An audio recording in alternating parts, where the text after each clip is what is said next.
there's your race reset as we return to Atlanta Motor Speedway. Steve Reichert has led from the opening green, led 16 laps. We've had, well, actually officially no cars out of the race and no lead changes. Here you see Reichert still running down on that white line, and Weldon has not made a move for 2 races here. He ran 25 laps like this last night, and he may run 34 like this tonight just to get some more points. He's obviously got radio communication with his team. Here we see Ogle and Bottoms hooking up on the outside. Oh!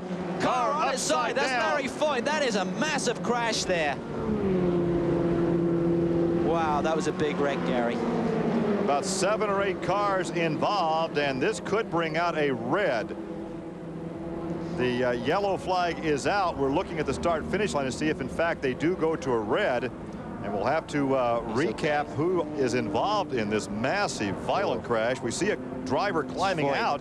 Is that Larry Foyt? He went upside down. In the black driving suit, he was upside down, and he rolls on the ground as that Terre Haute First National Bank sponsorship. Another car with a fire.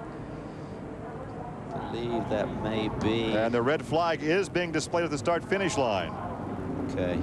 And A.J. Foyt runs to the scene of the crash to make sure his son is okay. His son still lying on the grass. A.J. is there with him. I think that was Michael Curtis, the red, white, and green car involved as well. But here we see Reichert bringing the field down into pit lane.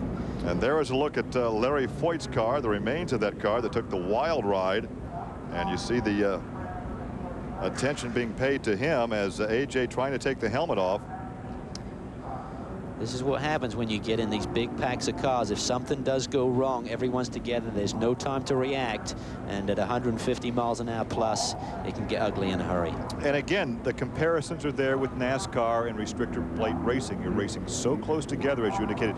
One bobble, and it gathers up a number of race cars. And the difference is, Gary, that these are open-wheel race cars. I mean, it was actually 2 tires touching. We need to see a replay before we can determine who was involved there initially. But it's one thing with sheet metal, but when you're actually side-by-side open wheel, and we see Arnold Brinkman, I believe he was one of the cars that actually touched there going through the dog leg, and the medical team are working on Arnold, hopefully getting him out of the car safely.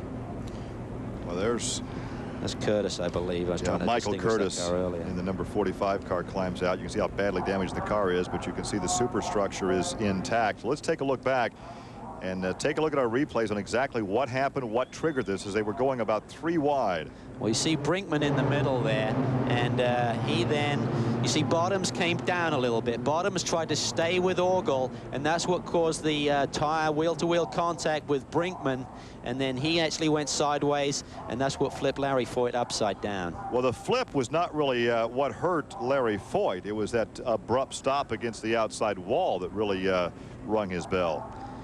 Take a look again. You see Brinkman in the middle. Now watch the 3 car. He's tucked up behind Ogle. Ogle goes by Brinkman, and now Bottoms tries to stay with him, and bam, he turns into Brinkman, who consequently runs into Foyt, and he's upside down. And there you see Curtis involved as well in the fire coming from the 45 machine.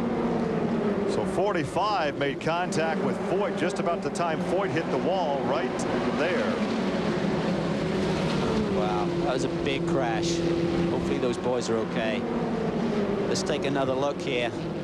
See him coming down. You see Brinkman right there in the middle. And then you see Bottoms, the yellow car there. He came down on Brinkman, turned him into Foyt, and that flipped him upside down. So once again, the race was halted after 18 laps. Let's go to what can be our report, and this is a very tentative report. Please understand, everyone except Brinkman was conscious after all those hits, and Brinkman now is conscious and being extradited out of the track to a hospital. So as we know at this time, everyone is conscious after such a heavy accident. Guys, back to you. Well, obviously a very good report from Victory Lane, because we were gravely concerned over his condition. So a good report that everyone now is conscious. You can see some of the damage done, but once again, we remain a race that only went 18 laps, and Steve Reichert, not the way he likes to win his first, but he took the victory.